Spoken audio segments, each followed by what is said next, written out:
Hello guys, I'm going to show you how to connect this coax adapter into the 5mm lights. It's very simple.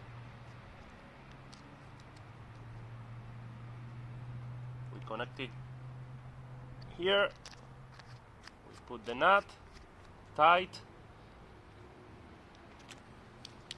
and the lights have power source.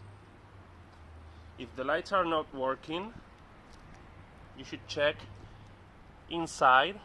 Here there is a lid, just slide it up and we can see two fuses. One is extra fuse and the other one is the actual one working. We can see if it's blown up or not. If it's blown, we replace it for the new one. If keeps blowing the fuse, that means the lights are bad. So we should replace the lights for new ones.